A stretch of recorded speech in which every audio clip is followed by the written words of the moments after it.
Salut tout le monde et bienvenue à ce deuxième épisode des Sportifs du clavier. Aujourd'hui, on parle LCS et le Worlds de 2015 de League of Legends.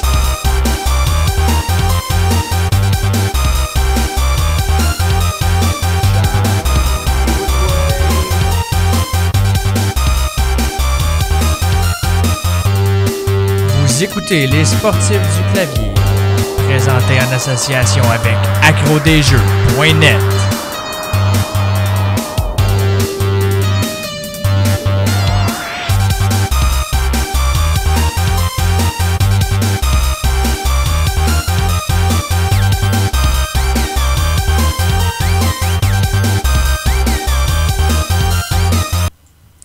Alright, salut tout le monde, comment ça va cette semaine? Moi ça va bien, mes invités aujourd'hui, Marc et Guillaume, comment allez-vous? Salut. Ouais, ça va très bien. Je suis malade, mais pour les sportifs du clavier, je suis venu. Yes, dédication, on aime ça de même. Et vous sur le chat, comment? On est déjà une bonne gang, puis on vient de commencer, c'est le fun à vous voir. Salut à Monsieur Jetgo, Maxi, Mouton, Jade, Seblas qui a dit wrong login, fait que j'imagine qu'il va revenir. Salut à tout le monde. Grosse fin de semaine et semaine, si on veut, depuis jeudi passé. Il y a eu beaucoup de nouvelles dans le monde du e-sports, beaucoup d'événements aussi dans le monde du e-sports. On va commencer un peu par les nouvelles. Tant qu'à moi, une des plus grosses nouvelles d'envergure qu'on a eues cette semaine, c'est l'annonce de Cineplex qui a fait un gros partenariat en fait avec le e-sports, qui investissent une somme de 15 millions de dollars US dans le monde du e-sports. C'est énorme en fait. Dans ce 15 millions-là, en gros, ils ont pris 10 millions pour acquérir des actifs de World Gaming, qui est une grosse plateforme dans le domaine de tournois de jeux vidéo du côté compétitif. Puis, en plus de ça, ils ont annoncé qu'ils allaient eux-mêmes investir 5 millions pour la création de leur propre ligue de e-sport qui va se passer dans les cinémas Cineplex un peu partout au travers l'Amérique du Nord.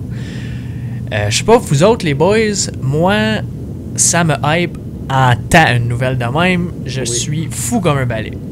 Ah oui, moi je suis vraiment content de ça parce que eux, ça prouve qu'ils veulent investir dans le monde du sport. Puis déjà qu'au Canada, il y a beaucoup de Cineplex, même au Québec, ça pourrait faire grandir aussi le e-sport au Québec si les événements se passent dans notre coin, dans notre province. Puis déjà au Canada que ça se grandit. Alors, non, vraiment, je suis vraiment hype qu'ils font vraiment un bon mouvement pour l'e-sport. Ouais. En fait, au Canada aussi. Une grosse compagnie de même investissent dans le domaine du e-sport. Ça montre vraiment que là, qu'on commence beaucoup plus à s'intéresser à ça. Et sérieusement, selon moi, c'est un très bon coup de Cineplex sur ce cas-là. Ce que j'ai aimé surtout, il y a quelqu'un qui vante en tabarouette dans vous deux, les boys. Ça, c'est pas moi, j'ai pas de ventilateur. Je pense que c'est du côté à Guillaume, mais c'est pas grave. Ouais, c'est du côté à Guillaume. J'ai pas de ventilateur chez nous, je comprends pas. Bon, c'est pas grave. T'as un background noise, c'est pas grave. Fais juste muter ton micro quand tu parles pas, puis ça va être correct. Ce que j'aime de cette nouvelle-là aussi, c'est le fait qu'ils ont annoncé... c'est un petit peu mieux Guillaume, mais ça gosse. C'est pas grave. Mais ils ont annoncé que aussi les tournois, de la façon qu'ils vont un peu setuper leur truc, c'est qu'ils vont avoir les joueurs live en avant de l'écran dans un des cinémas. Puis dans tout le reste des cinémas Cineplex, il va y avoir la diffusion live des tournois. C'est quelque chose que je trouve intéressant. Oui, ils ont déjà fait ça au début, il me semble, pour les LCS, ça se peut-tu? C'est ceux qui ont fait ça à Montréal? Ben, il y a eu... je sais que... Ils ont un film sur le e-sport. Oui, exact. Moi, j'étais allé voir Let's Play, Work Hard, Play Hard, ou quelque chose comme ça. Ouais, qu'il avait fait un peu partout, dans toutes les Cinéplex. Il n'était pas dans tous les Cinéplex. Il y a eu à Brossard, il y a eu à Montréal. Je ne sais plus trop les autres. Malheureusement, quand moi je suis allé, on était comme 13 dans la salle. Je trouve ça triste, ça n'a pas pogné, mais Cinéplex n'a pas fait de pub au Québec.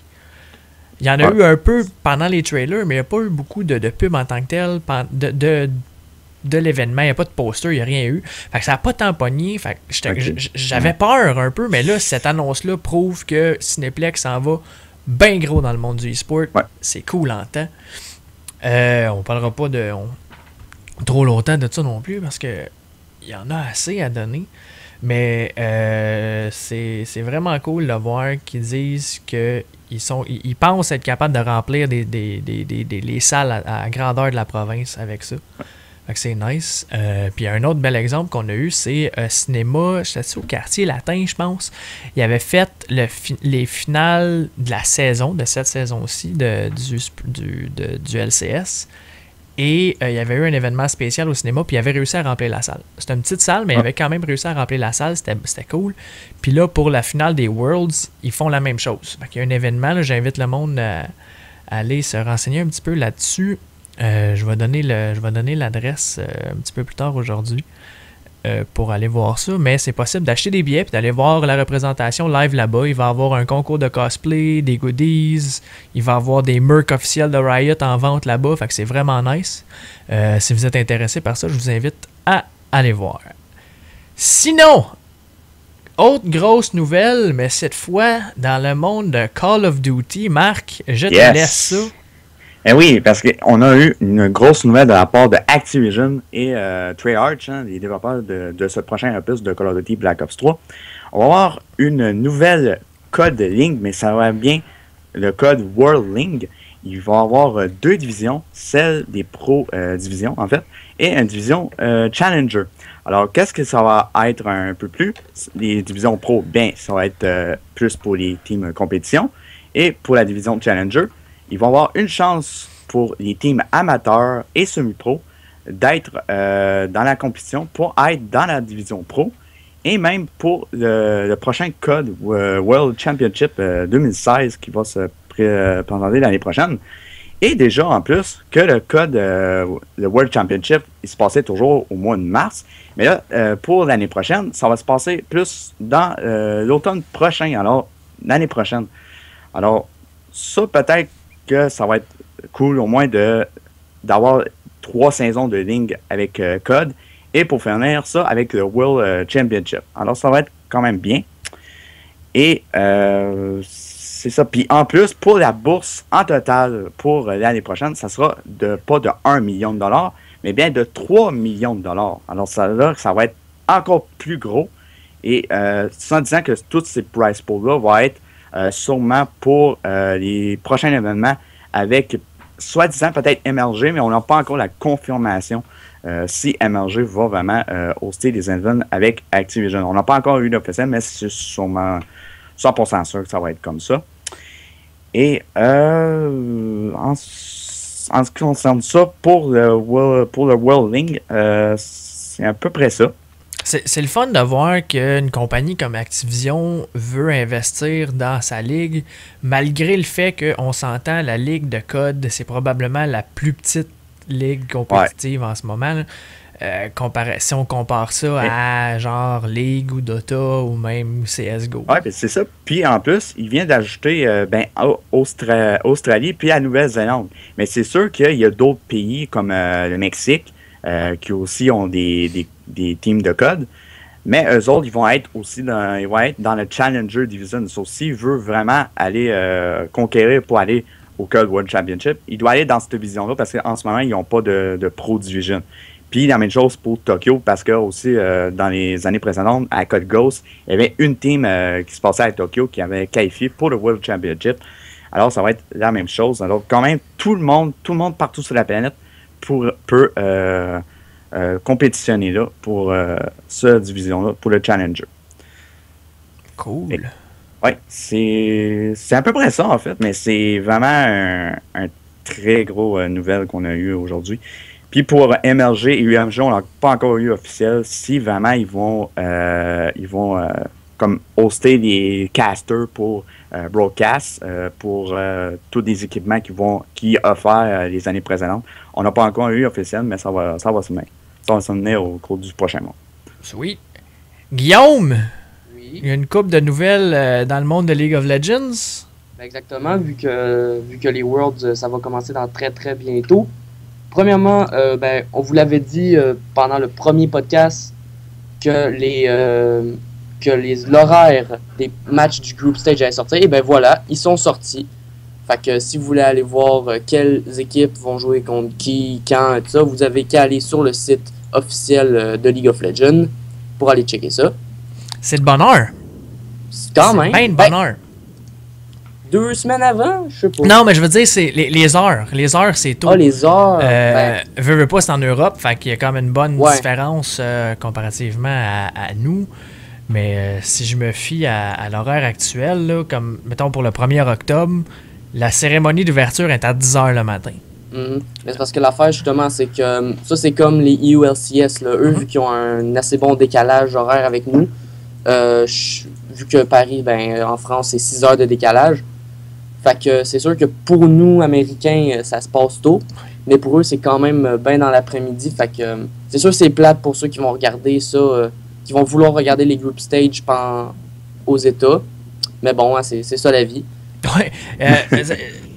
À 10h le matin, c'est encore acceptable, par contre. C'est sûr que pour nous Ouais, autres, ben, mettons pour quelqu'un comme moi, comme vous autres, tu sais, toi, Guillaume, jeudi à 10h, tu vas être à l'école.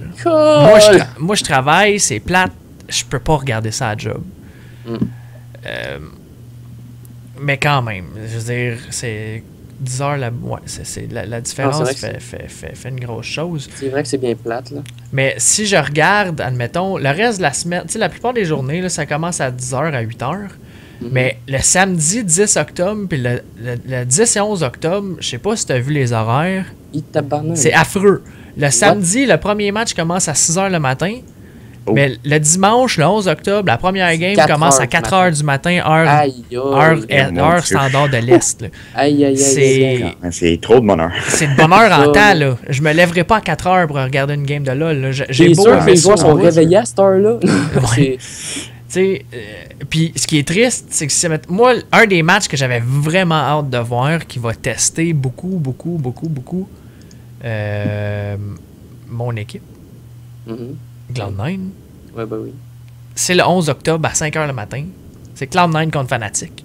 Moi, je dors dimanche à 5h du matin. En fait, techniquement, Cloud9 contre Fnatic, il y a aussi le match le 4 octobre à 11h. Ah, effectivement. À moins que l'horaire-là est bizarre. Parce qu'il me semble que cet horaire-là, elle fait pas de sens. En fait, je regarde ça, là. Si ça ferait... Le 11 octobre, c'est quoi, c'est le group stage? Mais ça, en tout cas, parce que Cloud9 jouerait 3 games dans une journée à 5h, à 6h, puis à 8h. Mais c'est parce que c'est ça qui fait pour toutes les équipes lors de la deuxième moitié.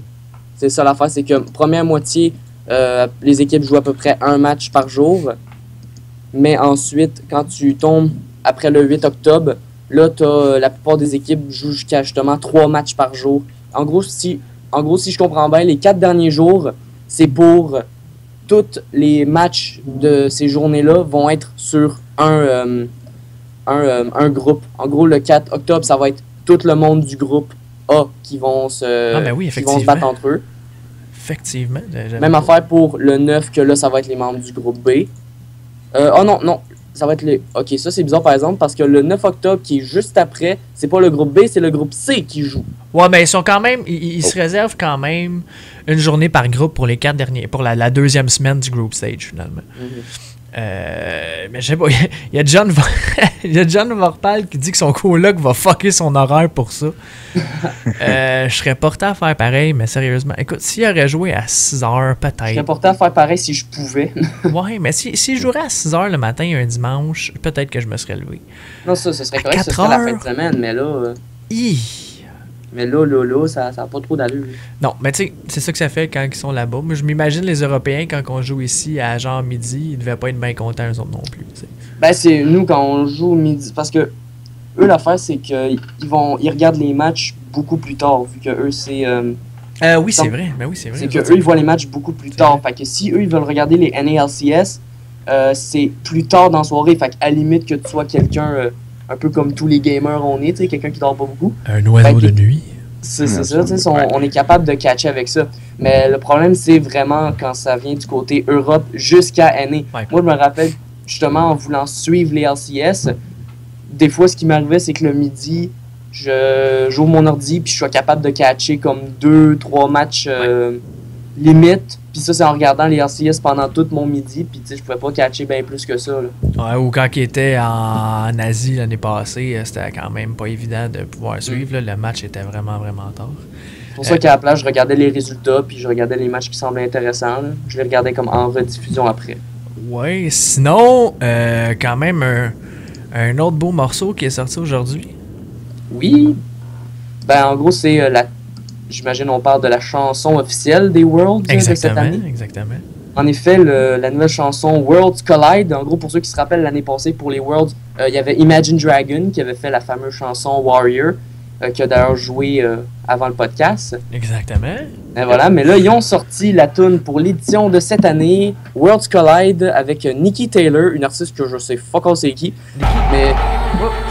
Excusez. Nikki Taylor, en fait, cette fille-là, c'est elle qui a fait la chanson Here Comes Vi. Oh. C'est elle qui a fait, si je me trompe pas, c'est elle qui a fait la tune de Jinx aussi. Je peux me tromper par contre, mais je sais que c'est elle qui a chanté sur Here Comes Vi. C'est elle est très jeune, elle a comme 18-19 ans. Jeune artiste émergente que Riot ont donné sa chance.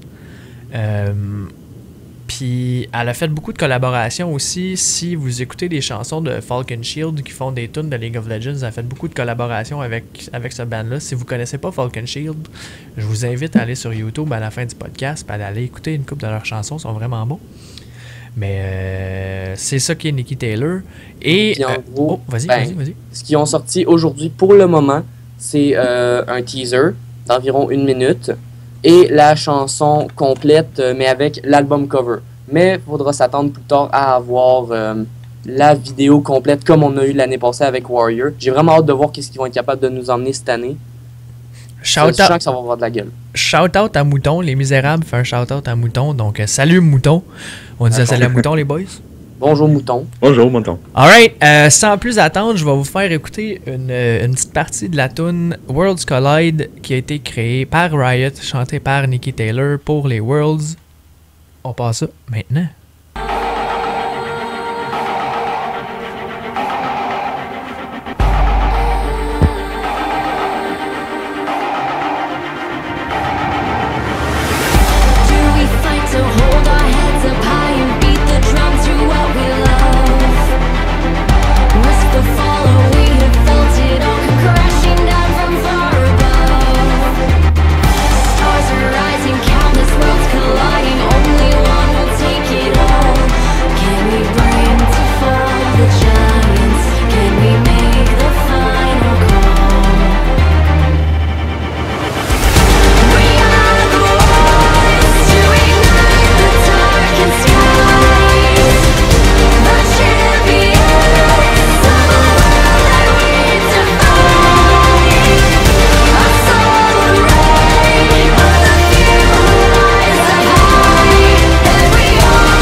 Personnellement, je la trouve moins bonne que Warriors.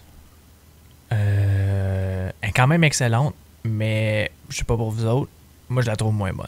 Je trouve que... ça, moi aussi, je la trouve... J'aime mieux celle l'année passée, là, pour vrai. C'est mon opinion. Non, moi avec Guillaume, t'en penses quoi, toi?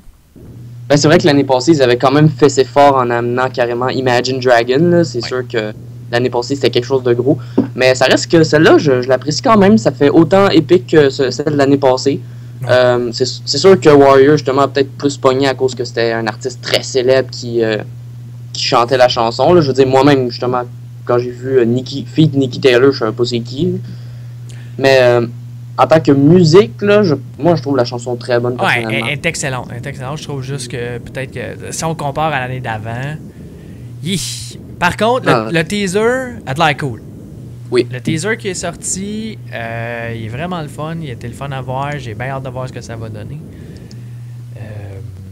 Sinon, ben, je pense que c'est pas mal ça. T'as-tu d'autres nouvelles, Guillaume, un peu dans le monde de Ligue? Ben, il y a aussi une autre petite nouveauté. Cette année, en gros, pour les Worlds, ils avaient fait un système de pick'em, en gros, où est-ce que vous pouvez, sur le site de LoL eSport, où est-ce que vous pouvez justement pick les teams dans l'ordre que vous pensez qu'ils vont gagner le Group Stage et le Knockout Stage. Et ils ont sorti les picks des joueurs professionnels, des casters. Donc, on peut voir justement leurs picks. Et il y en a que je trouve assez drôles. Comme qui, par exemple? Ben, comme par exemple, I'm a Cute Pie, Scara et Mad Life. J'allais dire I'm a Cutie Pie, c'est pas le... C'est un troll, là, on s'entend, mais... Oui, c'est un troll, mais là, t'ajoutes Scara puis Mad Life qui mettent dans le groupe B Cloud9 avant AHQ. Ben, ça se pourrait! Sérieusement, je sais pas, parce qu'en plus, j'ai regardé les picks, il y a l'air d'avoir du... Parce que moi, au début, je me disais, AHQ, c'est une équipe qui a été forte au MSI. Pourquoi il est mis si bas ces derniers temps? Ils n'ont pas été à HQ, je me rappelle plus quel site qui était malheureusement dans leur région respective, mais Cloud9, c'est que sont pas, on peut pas prédire ce que Cloud9 va faire cette année. À cause, on va en reparler un peu quand on va arriver au sujet principal de la journée, mais avec la saison qu'ils ont eue, puis le gauntlet qu'ils ont eu pour se qualifier, sont durs on peut pas prévoir ce qu'ils vont faire, ils sont complètement imprévisibles, puis ils peuvent créer une grosse surprise dans le groupe B en déclassant une équipe comme genre AHQ.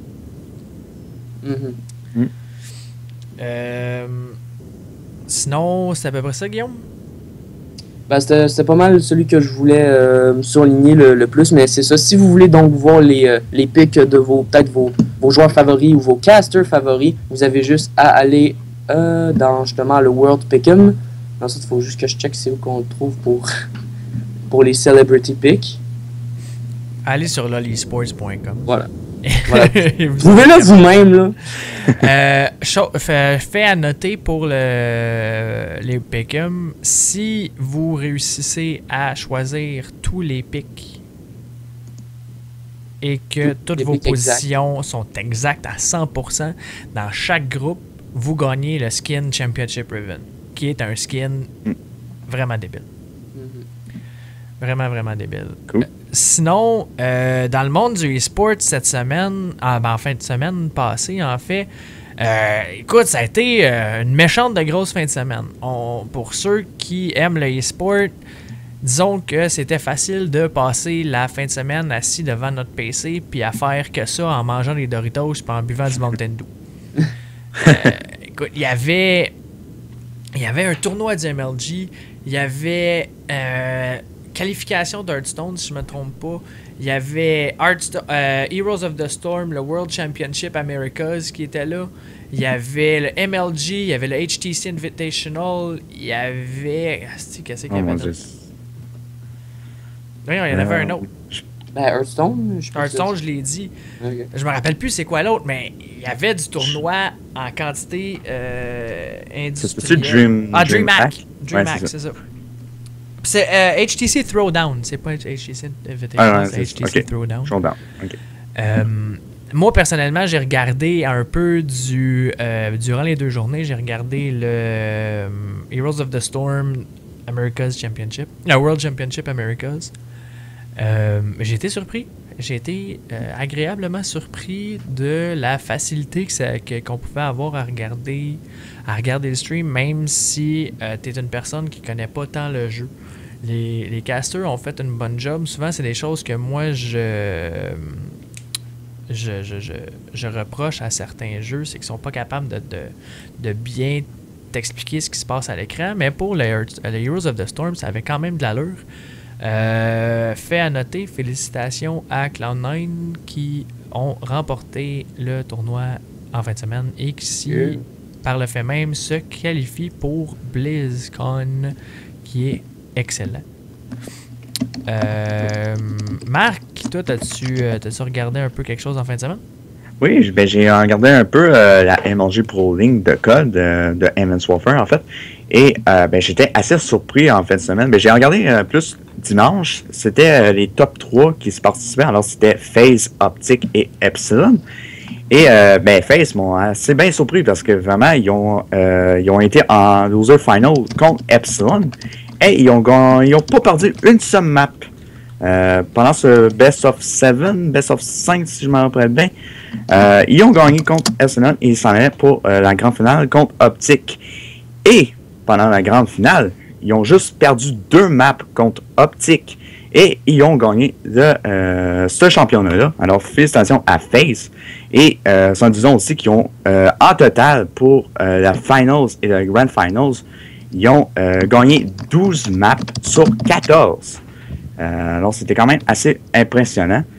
Puis, c'est à peu près ça.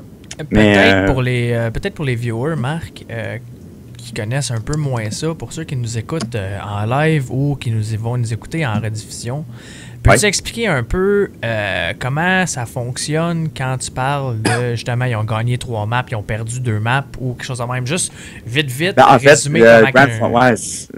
ça, parce qu'il y avait il y a 2 best of 5 pour les losers. Alors, en effet, c'était FaZe qui était en losers, alors il doit faire 2 best of 5 pour gagner le championnat en finals. Alors, en fait, ils ont perdu juste 2 maps sur ces 2 best of 5-là pour gagner le championnat, en fait. Fait que 2 matchs, finalement. Ouais. OK, c'est cool. Parce que des fois, c'est dur à suivre. On parlait de CSGO la semaine passée, par exemple. Puis ça, c'est pareil. Il y a une game, ça se dure 30 secondes, pif, paf, pouf, c'est fini. OK, merci, bye, on passe à la prochaine game. Ben, c'est ça. Ben, Advanced Warfare, quand même, c'est assez plus vite que CSGO, là, en fait. Mais oui, je sais qu'il y en a pour vous que vous comprenez pas. Ça, je comprends parfaitement. C'est sûr que pour des fans de LoL et tout ça, ben, c'est sûr que vous ne comprenez pas. Là. Mais bon. Ça, c'est quasiment à dire, moi, les fans de LoL, vous êtes calmes, vous autres. Vous comprenez pas ça. Non, non, c'est juste, je comprends énormément que vous ne compreniez pas la façon comment ça marche. Ouais. Toi, Guillaume, t'as-tu regardé un peu quelque chose en fin de semaine? J'avais regardé, je me rappelle, 2 matchs du tournoi d'Hearthstone. Dont de Hearthstone, oui. Parce que j'avais rien à faire. Cool, t'as aimé ça? C'était-tu pas pire? Comment que... C'était pas pire, malgré mon opinion préconçue sur Hearthstone que certaines personnes connaissent. Donne-la. Écoute, t'as la tribune pour ça, fait que donne-la ton opinion. Que je trouve que Hearthstone, c'est pay to win. Ben... Non, mais pas pay to win. Ce que je veux dire, c'est que moi, à la base, un jeu qui doit être dans le domaine du e-sport doit être un jeu équilibré et ne rien laisser au hasard. Et c'est ça le problème que j'ai avec Hearthstone. Écoute, je te dirais que dans... il y a bien des choses sur la chance et le hasard aussi. Là. Même dans la ligue, tu peux avoir de la chance. Là. Le gars qui rate son flash, ben, whoop. Ben là, c'est pas de la chance, ça, c'est que l'autre gars était moins skill. C'est de la chance pareil. T'as une partie de luck là-dedans. OK, il est parti avec 3 HP left, là, c'est de la chance. C'est rare que ça arrive au niveau professionnel, mais il y a des choses comme ça que c'est... T'as toujours une partie de chance dans quelque chose. Je comprends ton point de vue, par contre, de ce que tu veux dire, mais c'est vrai que Hearthstone peut être considéré un peu comme un pay-to-win, vu que si tu achètes 40 000 $ de cartes dans ton année, juste un chiffre au hasard, mais si tu dépenses beaucoup d'argent pour acheter des boosters, c'est vrai que ton deck risque d'être beaucoup plus fort comparativement à celui qui met pas une scène là-dedans puis qui fait juste crafter ses cartes.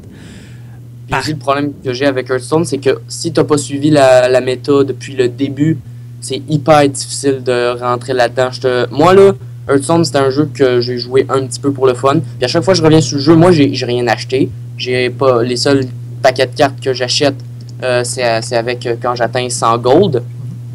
Et le problème que j'ai à chaque fois, c'est que vu que j'ai des cartes basiques, ben, je me fais défoncer par tout le monde parce que tout le monde, eux, ont suivi la méta, ont suivi et ont acheté des packs, ont acheté les dernières extensions, ce qui fait que, ben, crime, je peux presque plus rien faire, là. Ouais, ben écoute, on va en parler tantôt, ben, peut-être pas aujourd'hui par contre, parce qu'aujourd'hui, je veux vraiment qu'on focus un peu plus sur LoL, puis puis tout ça.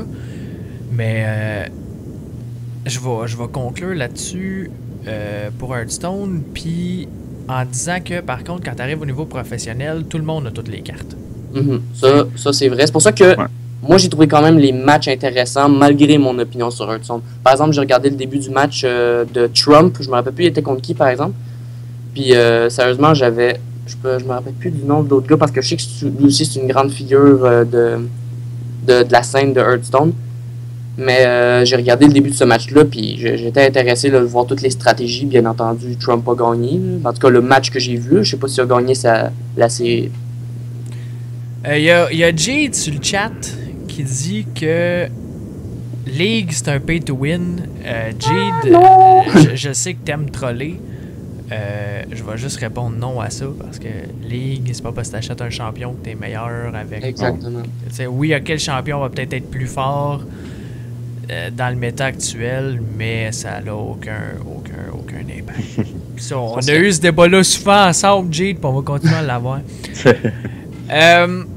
Écoute, je pense que c'est pas mal ça dans le tour des nouvelles. Marc, t'avais-tu... je pense qu'il y a eu de l'action de Smash aussi un peu en fin de semaine. Là. Je sais pas si tu vas en glisser un mot vite avant qu'on tombe dans le sujet. Ouais, ben écoute, c'était quand même assez intense parce que même dans le top 8, on voit souvent pareil des joueurs professionnels de Smash Melee assez souvent, comme Angry Box, Mango, Leffen. Ça, c'est normal. Mais là, en fin de semaine, ce qui m'a surpris, c'était Mango comme Mingy, McD, excusez-moi, pardon. C'était pour le Loser Breaker, je pense, round 7, pour la top 20 en fait. Et McD a gagné pour la première fois contre Mango. Il a réussi à éliminer, Mango, qui fait qu'il est en 17e place dans ce tournoi-là. Alors c'était... Combien? 17e place. Bon, donc. C'était assez rare pour Mango qui était pas capable d'aller dans le top 8 dans ce tournoi-là. Mais bon, ok. J'étais assez surpris. Il est rendu à quel âge, Mango? Oh mon Dieu, il est encore jeune? Oh mon Dieu, je m'en souviens pas de son âge. Je pense qu'il y a... Ben, je peux pas dire un âge génératoire, là, mais je pense qu'il y a peut-être 25 ans. Entre 25 et 26 ans, me semble. Ça, j'ai entendu. Il est né en 91. En 91. 91, fait qu'il y a 25. 25, ouais. Non, 24. 24, non, c'est pas. Ah, entre 24 et 25, ouais. 10 décembre 91, fait que 23. Ouais, okay. Non, il est pas si peu. Pourtant, je me disais, il était peut-être qu'il commence à vieillir pour toute la kit. Mais, ouais, ben ça fait longtemps qu'il joue à Melee, là. Peut-être dans une slump. Ouais, c'est ça. Puis ça, c'était Melee. Et ça se peut-tu qu'il commence à mettre un peu plus d'efforts pour Smash 4? Ah, j'ai jamais vu jouer à Smash 4, non, je l'ai jamais vu. Il a toujours joué à Melee. Fait que, en fait, pas vraiment, mais dans ses streams, il joue à d'autres jeux aussi. Là, fait que je sais pas si ça a un impact sur ça. Là, mais je pense pas. Mais, ouais. Mais, en fait, pour ce tournoi-là, Leffen, ils ont gagné aussi. Ils ont gagné le Melee single et doubles aussi. Fait. Ok. Ça, c'était quand même. Félicitations pour Leffen. Ouais, ok, cool. Donc, je pense que c'est pas mal ça pour les nouvelles. On va tomber dans le sujet principal de la journée. LCS et Worlds. Oh yeah. Je pense que on suit. Il y a Marc qui suit un peu moins LOL. Ouais. Mais c'est pas grave. C'est pas grave. On t'aime pareil. On t'aime pareil. ouais, c'est sûr. On va commencer à parler un peu le gros changement qu'il y a eu à partir de la saison 5 de League of Legends. C'est quand Riot ont annoncé qu'ils allaient tomber de 8 équipes, d'un tournoi à 8 équipes, finalement d'une saison à 8 équipes, à 10. Oh. En rajoutant 2 équipes dans leurs brackets. Ça a fait en sorte que, normalement, t'avais les Promotion Tournament qui mettaient les 3 derniers, si je me trompe pas. Ouais, c'est les 3 derniers qui fallait que ça affronte contre les 3 premiers du Challenger Series pour pouvoir rentrer et prendre la place des 3 derniers. Là, ça l'a fait en sorte que il y a eu un Promotion Series au début. Ouais. Excuse-moi. Pas un Promotion Series, un Expansion Tournament, en fait, au début de la saison, pour justement accueillir les 2 nouvelles équipes dans la ligue. Par contre, juste avant ça, à la fin de la saison 4, il y a eu le Promotion Tournament. Promotion Tournament, comme je disais, ça prend les 3 derniers de la dernière saison qui les mettent contre les 3 premiers du Challenger Series. À côté nord-américain, c'est quand même drôle quand tu y penses parce que ça a commencé. La première équipe nord-américaine cette année, c'est CLG. Ouais. Puis, à la fin de la saison passée, en 2014, ils sont passés très proches de même pas revenir dans le LCS en devant faire le Promotion Tournament. Fait que ça prouve que CLG s'est vraiment reviré sur un dizaine pour ça. Mais suite au Promotion Tournament, ça a fait en sorte que Complexity Black a été la seule équipe qui a perdu sa place dans le LCS pour laisser rentrer Team 8, qui est encore là aujourd'hui, en fait. Puis c'est ça. Ensuite de ça, il y a eu le Expansion Tournament qui a fait en sorte que Curse Academy, qui est aujourd'hui connu sous le nom de Gravity, ainsi que Coast qui ont rentré dans la ligue pour la saison 2015 de LoL. Je vais... Marc, t'as suivi un peu les matchs ou pas pantoute? Pas pantoute. Pas pantoute? Ok, bon ben on va jaser un peu avec Guillaume d'abord. Guillaume... Ça dépend les matchs de Cannes. T'as-tu regardé le Spring Split un peu? Le problème, c'est que moi, j'ai commencé, si je me rappelle bien, je pense que j'avais commencé à regarder vraiment intensément les LCS. Je sais pas si c'était je pense que c'était comme un peu avant les MSI. Ok, fait que t'as vu le Spring Split quand même? Ben, j'ai vu la fin du Spring Split. Comme exemple, je me rappelle avoir vu les Unicorn of Love jouer, des affaires de même, mais j'ai pas vu l'entièreté du Spring Split. Ok. Ben, dans ce cas-là, pour toi, tu dirais que c'était quoi ton meilleur moment un peu du Spring Split? Qu'est-ce qui t'a marqué le plus de ce tournoi-là? Qu'est-ce qui m'a marqué le plus? En fait, de ce split-là. Ouais, ben de ce split-là, je pourrais pas dire vu que j'en ai vu si peu, mais c'est sûr que quand j'avais vu les Unicorn of Love jouer, sérieusement, ces gars-là, c'est dommage que pendant le Summer Split, les autres équipes aient commencé à les cerner parce que leur style était tellement original, mais c'est une recette qui s'est épuisée, je trouve, trop rapidement. Et c'est ça que je trouve dommage avec les Unicorn of Love. Ben, en fait, ce qui est arrivé avec Unicorns of Love, c'est que ils ont été connus au départ pour justement des pics hors du commun. Je me rappelle dans le Promotion Tournament, si je me trompe pas, les Unicorns of Love sont arrivés avec Twisted Fate Jungler. Quelque chose que a fait chier beaucoup de joueurs pas professionnels, des joueurs comme moi, parce qu'après ça, tu arrives dans une game puis tu te ramasses avec un TF jungle dans ton équipe puis tu fais comme OK, what the fuck, pourquoi t'essayes ça? C'est pas parce qu'un pro le fait que toi t'es capable. C'est ça, parce que l'affaire c'est que lui il va pas être bon. Ben non, mais il peut, mais tu sais, on s'entend que la plupart du temps, du monde qui essaie d'imiter des pro picks, ça finit rarement bien. Effectivement. 90% du temps. Pardon, 90% du temps, ça se finit mal, cette histoire-là. Mais aussi, pendant Spring Split, justement, Unicorn of Love, ils ont aussi shifté la méta sur beaucoup d'affaires. Le Varus mid, le Kog'Maw mid, c'est eux qui ont amené ça, puis c'est encore là aujourd'hui. Oui, ben en fait, ça s'était déjà vu dans le passé, un petit peu, ces choses-là. Mais effectivement, c'est Unicorns of Love qui, un peu, a commencé à apporter des nouvelles choses dans l'LCS. Tout comme était reconnu Cloud9 un peu pour faire dans le passé. Ouais, la Ashe et Zyra bot lane. Exactement, saison 3. Ouais, c'était saison 3. effectivement. Moi, pour ma part, je te dirais que mon point fort un peu du spring split, ça a été de l'arrivée, pas l'arrivée, mais un peu de voir que ça allait plus être comme avant. Avant, c'était facile. Côté nord-américain, tu te disais, OK, c'est simple, c'est Cloud9 TSM. Ça l'a été encore ça, mais pas aussi dominant que ça l'était avant. C'était des splits beaucoup plus serrés. Les games étaient quand même... Il y en avait des games que c'était des massacres, des plus totales. Mais la plupart des games, il y en avait qui étaient beaucoup plus serrés. Ça pouvait se jouer vraiment d'un côté puis de l'autre. Puis quand on regarde le tableau, ça paraît. Tu sais, tu as eu des 13-5, 13-5, 12-7...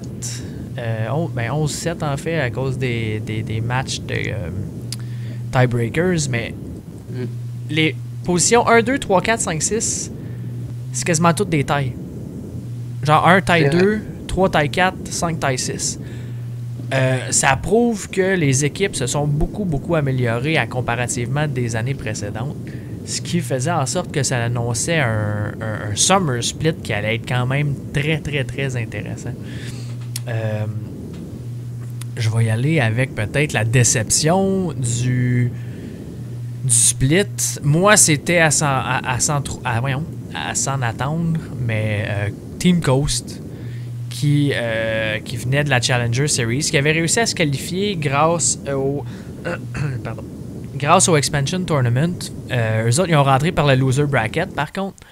Mais Team Coast, après ça, ont fini la saison 1 victoire, 17 défaites. Oh. Ça fait mal.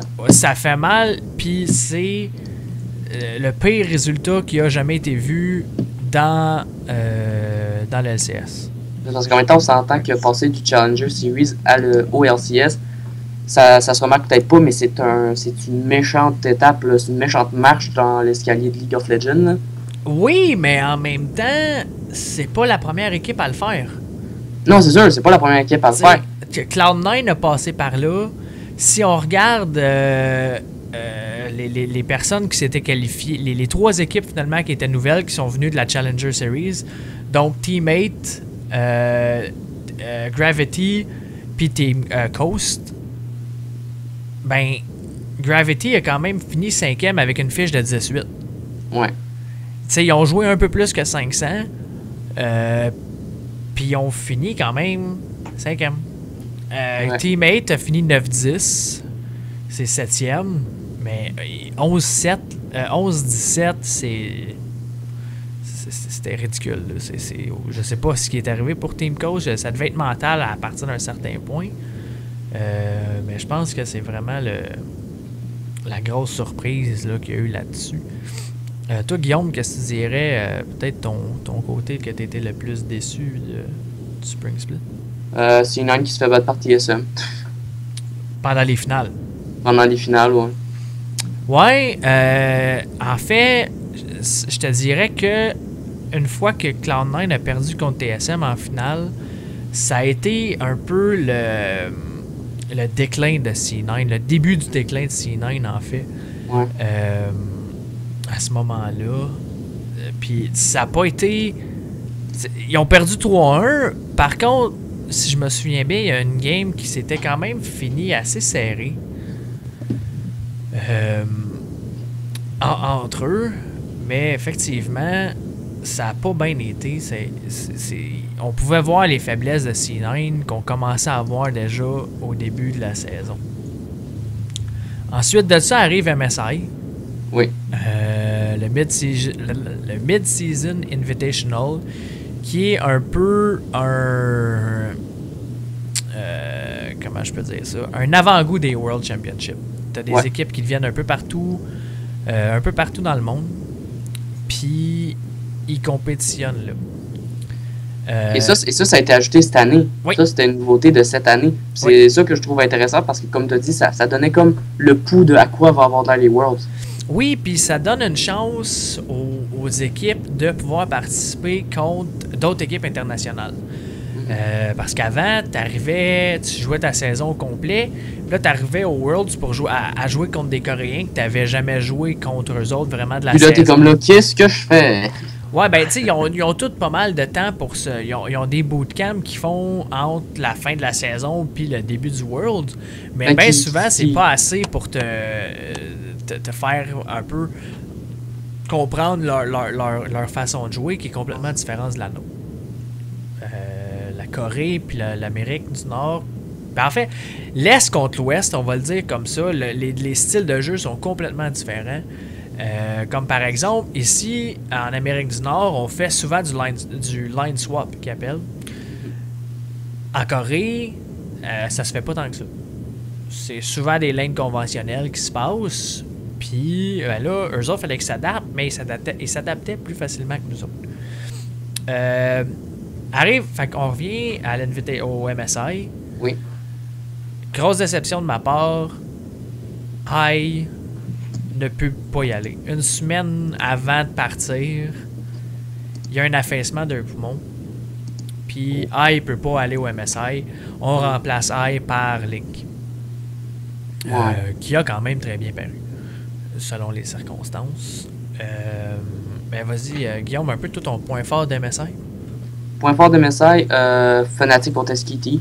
Que même si au final Fnatic a perdu, ils ont quand même réussi à les emmener 3-2. Et surtout qu'un point que j'aimerais faire remarquer là-dessus, c'est qu'on s'entend, Fnatic a réussi à emmener SKT 3-2. Mais ils n'avaient pas leur AD carry principal. C'était pas Reckless qui était dans le roster pendant les MSI, c'était Steelback. Ben même, c'est parce que ce qui est arrivé, ce qui est arrivé, c'est que Reckless ne jouait pas pour Fnatic cette saison-là. C'est ça. Reckless jouait pour Team Elements. Mais là, tu check les scores avec Reckless. C'est pas comment il marche bien avec le reste de Fnatic. Puis je sens que ça va vraiment paraître, là, ce changement-là, pendant les Worlds. Oui. Oh, ouais, puis c'est de là aussi que vient un peu la légende de Febevin qui est... qui a 1v1 Faker 2 fois. L'homme qui a 1v1 Faker. Par contre, Febevin jouait Z. Ouais. Tu sais, j'enlève rien à Febevin, mais il jouait Z. Tu dives dans le dessus de la tour, tu fais ton ult, ping bang boom, c'est fini. Mais par contre, il a quand même réussi à tuer Faker, qui est le meilleur joueur au monde de League of Legends. Il en perd un petit peu. On peut dire qu'il est sur un déclin, lui, avec. Il est encore loin meilleur que la majorité des joueurs. Mais Faker en perd. J'enlève rien à Febevin. Mais bon. C'est surtout ce qui va être intéressant de voir, c'est est-ce que... là, si on ne pourra pas le voir avant les Knockout Stage, vu qu'ils sont pas dans le même groupe. Mais si jamais Fnatic et SKT sortent tous les deux pour le Knockout Stage, qui va très probablement arriver, j'aimerais ça voir justement si Febevin est capable de faire la même chose, mais avec d'autres champions. Parce qu'on s'entend en ce moment, des champions comme Z, c'est plus trop dans la méta. Les assassins, c'est plus trop là. Fait que, est-ce qu'il va être capable de faire le même move, en quelque sorte? Je ne sais pas. Mais avec d'autres champions. Je sais pas. En fait, puis tu sais, pour revenir à SKT puis MSI, faut pas oublier que EDG a quand même gagné. Edward Gaming a quand même gagné contre SKT MSI. Le EDG est sorti de là, les gagnants du MSI. Chose que la majorité du monde, je dirais 90% du monde aurait parié pour SK Telecom. Ce qui m'amène un peu à parler des Worlds pour le groupe C qu'on voit passer en bas de l'écran en ce moment. SKT, Edward Gaming dans le groupe Stage, ça va être fort. Ça va être vraiment cool à voir. C'est carrément genre le combat des titans avec H2K et Bangkok Titan qui vont juste regarder. Ouais. Hey, puis je viens de remarquer de quoi j'ai dit une niaiserie. Moi, Cloud9 n'est jamais allé à MSI. Cloud9, c'était au Star... Match des étoiles qui ont perdu. All-Star Paris? All-Star, ouais. J'ai dit n'importe quoi. Le message était même pas là. Hey, là, la désinformation. Ben oui, je m'en excuse. C'était TSM qui était là. Exactement. TSM d'ailleurs qui a mangé une volée. TSM se sont fait péter à la face. Ça en était même pas drôle. Et ça prouve, ça, les MSI, ça a prouvé l'une des main faiblesses de TSM, c'est que quand il y a une erreur apparente dans leur team, ça va leur prendre du temps avant de changer, parce que, hey, on s'entend, là, la plupart de la stratégie, c'était, OK, tu gagnes Dyrus, tu te fies sur lui, puis voilà, tu win la game. Pourquoi TSM n'a pas plus focus sur, OK, on voit que Dyrus se fait ganker beaucoup, c'est ça la strat de tout le monde, on va plus concentrer nos efforts sur Dyrus. Et c'est ça qu'ils ont fait en Summer Split. Mais, excuse-moi, mais Summer Split, ben, c'est trop tard, tu t'es déjà fait péter à gueule pendant les MSI. Là, c'est comme... ce qui arrive avec TSM aussi, c'est que tout repose sur les épaules de Bjergsen. Oui, aussi. Si Bjergsen n'est pas capable de carry une game, ben, TSM ne gagnera pas cette game-là. C'est plate parce que Dyrus est reconnu pour certains champions comme Olaf pour massacrer du monde avec Olaf. Là. Mais en Amérique du Nord, je reviens là-dessus, le méta était beaucoup sur des top lane tank. Tank, c'est ouais. Tank ou bruiser. Ouais, mais même là, c'est comme plus tank. Là. Il y a eu du Rise un bout, mais encore là, ça a été plus joué en Europe. Ben même là, ça dépend parce qu'en début de Summer Split, c'était beaucoup des tanks, mais plus ça a avancé, plus on a commencé à avoir des top laners carry. Et c'est justement là, je sens que TSM avait comme commencé à régler leurs problèmes. C'est là qu'on a remarqué justement plus de concentration sur Dyrus. Mais comme j'ai dit, c'est OK, tu l'as fait pendant le Summer Split. Mais le plus gros de ton problème, c'était pendant les MSI, puis tu l'as pas réglé. Effectivement. Effectivement. Mais MSI a quand même été un bon tournoi. J'ai apprécié le regarder. Ça n'a pas été le meilleur des tournois, par contre. Pauvre Besiktas aussi. Ouais, mais on s'entend qu'eux autres avaient aucune chance, là. C'est ça, c'était foutu, là. Eux, je suis sûr, ils sont rentrés là, puis ils étaient comme là.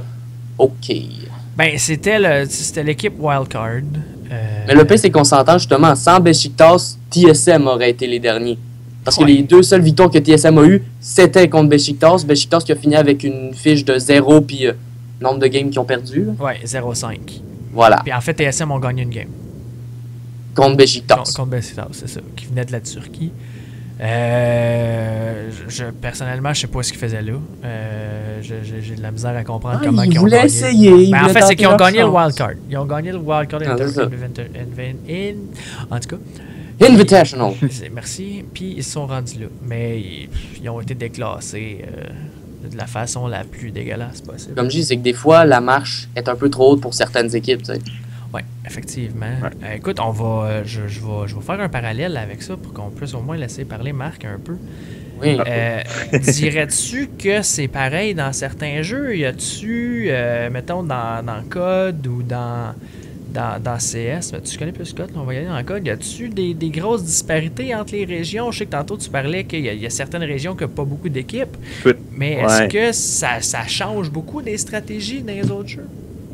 Mais écoute, c'est sûr que au début, MRG, quand il essayait pour Ghost, c'était un pré-test pour l'année passée, à Ghost.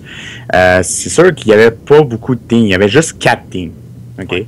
Fait que là, ils ont essayé pour Advanced Warfare avoir beaucoup de teams, puis avoir aussi des internationales aussi. Ouais. Là, aujourd'hui, maintenant, ils comporte plus de 12 teams avec 4 internationales en France. Fait que quand même ça ferait c'est quand même à peu près la même chose, mais c'est quand on est encore loin de vraiment Ben, je viens de voir, il y a Tiki qui est arrivé sur le chat. Salut à toi, Tri. Ça me fait penser un peu à StarCraft. Tu sais, StarCraft, c'est pareil. T'as les Coréens qui sont simplement imbattables, ou presque, à StarCraft. Puis, je sais pas pourquoi. C'est sûr que c'est une question de mentalité aussi. Là-bas, ils passent des heures et sont usinés à être bons à jouer à des jeux. C'est ça l'affaire, c'est que la Corée, pourquoi ils sont meilleurs dans la plupart des e-sports, c'est que eux, il y a beaucoup plus de focus mis là-dessus. On en a parlé dans le dernier épisode que pour eux, des athlètes de e-sport, c'est comme des vrais athlètes professionnels. Eux, ce monde-là, là, ça va passer vraiment leur journée. Ça va être le gros budget pour faire qu'ils deviennent les meilleurs dans le jeu qui veulent compétitionner. En Amérique du Nord, on n'a pas ça. T'sais. C'est sûr que oui, les équipes vont pratiquer très longtemps, vont pratiquer tous les jours, mais il n'y a pas de financement pour eux. Là. Ouais, exact. Comme dit Tikitri, c'est dans leur culture. C'est ça. C'est ça. Eux autres, c'est rendu ça. Tu sais, ça fait des années que pour eux, le e-sport, c'est quelque chose. Fait que c'est important pour eux autres. Et c'est pour ça que des transactions, comme on avait parlé au début du podcast, Cinéplex, ça encourage, selon moi, ça prouve que peut-être qu'à un moment donné, pour nous aussi, les Américains, le e-sport va devenir quelque chose d'aussi sérieux qu'en Corée. Mm-hmm. Selon moi, là, avec des grosses compagnies comme ça qui commencent à investir, c'est sûr, encore une fois, on va être en retard, comme un peu toujours, mais au moins, je sens qu'il y a peut-être un moment donné où est-ce qu'on va vraiment considérer les athlètes de e-sport comme la Corée font, c'est-à-dire comme des vrais athlètes. Bon, quoi, on a eu le débat sur le terme athlète, là. Ouais, on ne reviendra pas là-dessus, mais effectivement, ça va venir. On a déjà un changement de mentalité, mais ça s'en vient. Sinon, même on voit, c'est pour ça aussi qu'il y a plusieurs équipes. Si je regarde par exemple Team Impulse dans LoL, qui sont pratiquement tous chinois. C'est pour ça qu'il y a des règlements. Team Dragon Knight, que c'était presque tout décoré. Ouais, TDK, Enemy aussi. Enemy, non, un peu moins. Mais tu sais, on prend exemple TSM qui ont amené Lost Boy, Santorin, puis Bjergsen. C'est encore une fois des joueurs qui viennent de overseas. Puis c'est pour ça que Riot a commencé aussi à mettre des règlements comme quoi que tu peux pas avoir plus que 3 imports par équipe. C'est ça, parce que là, ça devient carrément ridicule. C'est rendu. C'est une team nord-américaine ou pas, là? C'est ça. Ça devient comme ça un peu. Fait qu'au moins, tu vois qu'ils essayent de s'adapter.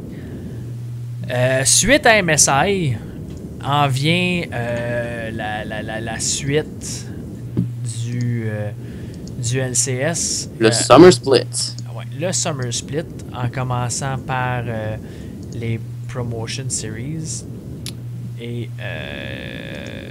pour les deux régions, on n'en parlera pas vraiment, on va rentrer dans le vif du sujet du Summer Split, qui, tant qu'à moi, autant en Amérique du Nord qu'en Europe, a été, depuis 2-3 dernières années, un des meilleurs splits que j'ai pu voir, malgré tout.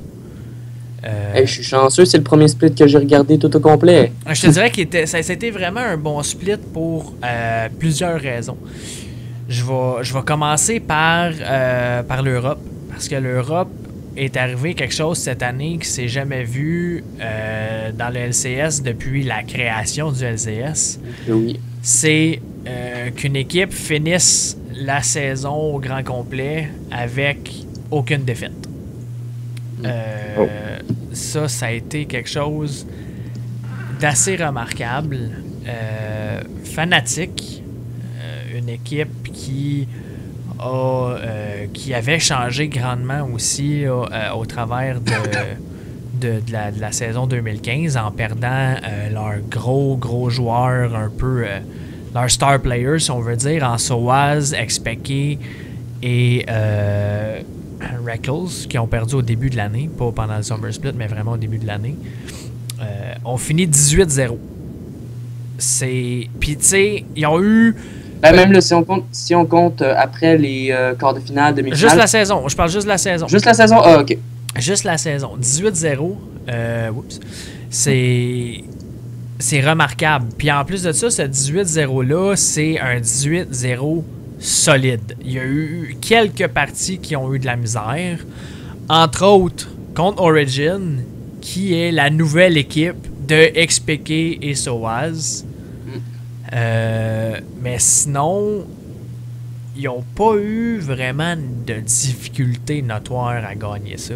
Mais le pire, ce qui m'a étonné, c'est que j'ai regardé la série que Fnatic release sur YouTube. D'ailleurs, c'est hyper intéressant si vous voulez voir un peu les behind the scenes d'une équipe de e-sport comme League. Oui, mais on va en parler après, là, mais vas-y. Qui s'appelle Life of Legends. En gros, à chaque fin de match, toi tu le sais que pendant ce split-là, ils ont complètement dominé, mais tu regardes leurs commentaires après chaque fin de match, même s'ils ont gagné, ils ont tout le temps cette mentalité de « Ah, on aurait pu faire mieux là, on aurait pu faire ça mieux, on a un peu, tu sais, on a été un peu plus sloppy là-dessus. » Tu sais, c'est que même s'ils ont gagné la saison 18-0, ils sont tout le temps portés à l'amélioration. Puis c'est ça que je trouve remarquable aussi avec Fnatic.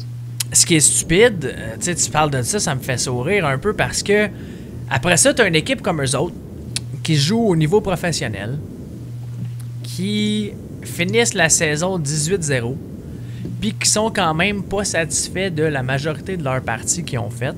C'est ça. Puis tu regardes quelqu'un qui est bronze 5. Ouais. Oh, je suis bien content, moi. Pour lui, non, même pas qu'il est bien content, c'est que pour lui, sa game est parfaite, puis il blâme tout le monde. Tu sais, c'est là la mentalité un peu qui fait la différence entre quelqu'un qui avance et quelqu'un qui avance pas. Puis j'aime que tu amènes le point parce que c'est important de noter, il y a toujours quelque chose à améliorer dans peu importe ce que tu fais, que ce soit dans les sports ou dans la vie, je fais mon philosophe, mais il y a toujours quelque chose à améliorer. Puis c'est quelque chose de bien de toujours regarder ce que tu peux faire de différent. Max Beaulieu, 2015. Mais non, moi, je te dirais que ça, c'est vraiment mon gros point fort du Summer Split. Ouais, c'est totalement incroyable. Ouais, c'est le fait que Fnatic ont dominé de la façon des plus remarquables qui existent. Je pense qu'on va être d'accord tous les deux, Guillaume. Là, je pense qu'on a pas mal tous les deux le même point fort de la saison d'été. Puis je pense que notre point faible va être le même aussi. Oui. Cloud9, qui, ici en Amérique du Nord, ont commencé la saison en nous hypant quand même solide, en choisissant leur nouveau joueur mid, Incarnation, qui est un joueur qui était extrêmement haut placé du côté Challenger en Europe. Très bon, très agressif. Un joueur. On l'a regardé et on était comme, ok, c'est comme High, mais avec des meilleures mécaniques. Fac, on rêvait déjà à notre première place. Et en plus, la première game qui a été contre TSM, de voir qu'ils ont gagné, c'est sûr que ça n'a pas été une game parfaite. Oui. Disons que la victoire, ils l'ont eu difficile, mais pareil, de voir Cloud9 battre TSM, qui était leur grand rival, on était comme, oh my god, Cloud9, ça va être une petite saison. Oui et non, parce que, oui, ils ont gagné contre TSM. Oh boy. Oh boy. Je sais pas ce qui se passe. Désolé là-dessus. Problème de son. Oui, ils ont gagné contre TSM, mais par contre, Incarnation en mid s'est fait chier dessus, et je m'excuse de l'expression, par Bjergsen. Il a pas été capable de farmer, il a pas été capable de rien faire pendant toute la laning phase au complet. Puis une fois qu'ils ont groupé, c'est là que Cloud9 est revenu un peu comme le Cloud9 qu'on connaissait. C'est du gros teamfight puis des victoires décisives de ce côté-là. Mais je trouve justement que ça montre en quelque sorte le cas d'Incarnation. Je sais pas, on dirait que le prononcer à la française, ça ferait lettre Incarnation. Oui, non, Incarnation, c'est correct. Ça prouve que la grosse différence entre le solo queue et le team play, je veux dire, Incarnation, c'est un joueur justement qui a grimpé la ladder européenne et américaine hyper vite. C'est un joueur avec des mécaniques vraiment fortes, hyper talentueux, le gars. Sérieusement, on peut pas nier que c'est un joueur talentueux. Problème est que, en compétitif, être un bon joueur, c'est sûr que c'est un avantage, mais c'est pas assez. On va en reparler de ça. Garde ça en tête, mais on va en reparler un peu plus tard, mais qu'on arrive vers la fin de la saison. Sinon, mon point fort de la saison 2015 d'été, c'est vraiment le fait que ça a été beaucoup plus serré. Encore plus que l'autre saison du Spring Split. Encore une fois, on a vu une grosse disparité parmi les équipes. Pas une grosse disparité, une grosse... j'ai le mot qui me vient pas en tête, là, mais les équipes ont été beaucoup plus serrées. Puis ça l'a encore amené un tournoi, une saison qui a été vraiment folle à regarder. Des hauts puis des bas, on en a connu cette saison aussi. Oui, si je regarde une équipe comme Gravity, oui, qui ont commencé la saison en feu, on les voyait quasiment finir en première place. Moi, je les voyais finir en première place, sérieusement, là. Oui, parce que ça a commencé vraiment solide. Puis, mais finalement, ils ont perdu, écoute, vers la mi-saison, à peu près, ou un petit peu plus. Je sais pas, je dirais que les autres équipes ont réussi à s'adapter, puis ben, ils ont commencé à chuter. Mais c'est ça un peu le problème avec beaucoup d'équipes d'RCS que j'ai remarqué, surtout les Nord-Américains, je sais pas pourquoi, c'est qu'on dirait qu'il y a dans presque toutes les équipes un petit drop-down et une montée à une certaine place. CLG, d'ailleurs, il y a plein de mimes là-dessus, c'est carrément... C'est rendu presque... C'est rendu un meme hyper connu dans la communauté, le drop-down de CLG. Oui. Quoique cette année, ils l'ont pas tant fait. Non, pas du tout même. Ils ont resté constants. Et c'est ça qui est drôle. CLG, une équipe qui est d'habitude reconnue pour faire cette espèce de drop, ne l'a pas fait, mais presque toutes les autres équipes en ont fait une à un certain point. Puis bon, Cloud9, ça a été inversé, ça a été une drop, puis après... Ouais, puis ça a été après la sortie en règle de Link sur Reddit, qui a fait un post où il vidait son linge sale. Ouais. À quel point Double Lift, c'est un mangeur de marde, puis... on le sait, ça, mais on l'aime pareil. Ouais, puis plein d'affaires de même. Le monde voyait un peu le déclin de CLG s'en venir. Puis finalement, ça a été tout le contraire. On dirait que ça a donné une motivation de plus à un joueur comme Double Lift de revenir puis de montrer à quel point il était fort, puis à quel point l'équipe était quand même extrêmement forte. Peut-être un de mes points négatifs de cette saison-ci, ça a été TDK. Une équipe qui est arrivée ici avec un problème de visa pour 2 de leurs joueurs. Puis c'était pour Ninja et Emperor. Ouais. Qui ont commencé à jouer extrêmement tard dans la saison. Puis qui a fait mal à TDK, je pense, parce que malgré qu'ils ont quand même perdu plusieurs de leurs matchs après l'arrivée des 2 joueurs, tu voyais que c'était plus la même équipe. Fait que probablement que si ces 2 joueurs-là auraient arrivé en début de saison, ça aurait brouillé les cartes encore plus. Ouais, mais même là, je suis pas tant sûr parce que c'est sûr que quand Emperor et Ninja ont fait leur arrivée, selon moi, ça a plus été genre, tu sais, comment dire, de la poudre aux yeux, tu sais, ça a été, oh mon Dieu, ces 2 gars-là jouent super bien, est-ce que c'est la remontée de TDK? Mais après, ben encore une fois, ils ont catché TDK, ils ont catché leur stratégie, puis ben, ils sont retournés à être une équipe de fond. Là. Oui, mais ils étaient quand même plus forts. Oui, c'est sûr qu'ils étaient plus forts, ça c'était indéniable. C'est pour ça que je dis, laisse-leur une coupe de game, puis il aurait probablement été plus proche d'un genre 8-11 ou quelque chose comme ça que d'un 3-15. Puis on s'entend, la première game justement où est-ce que Emperor et Ninja sont arrivés, c'était contre Dignitas. J'ai rien contre Dignitas, mais... Dig, c'est une équipe qui a comme perdu ses lettres de noblesse avec le départ de Crumbs et Timer Cutie Pie. C'est une équipe qu'il faut qu'ils se retrouvent. Sérieusement, genre, je regarde la plupart des streamers de League, puis on dirait qu'il y a comme la moitié d'entre eux que c'est des anciens membres de Dignitas, c'est comme... Ouais, c'est vrai. Ça, puis Curse. Ouais, aussi. Mais c'est sûr que Curse, ça s'explique vu que c'est une équipe qui n'existe plus maintenant, ben, qui existe maintenant sous le nom de Gravity, mais tu sais, au moins ça s'explique. Non, Curse, c'est Liquid. Oh non, c'est vrai. Ils ont changé de nom. C'est de la merde, excusez. Curse Academy, en gros, ce qui est arrivé pour Curse et Curse Academy, c'est qu'ils ont changé de propriétaire.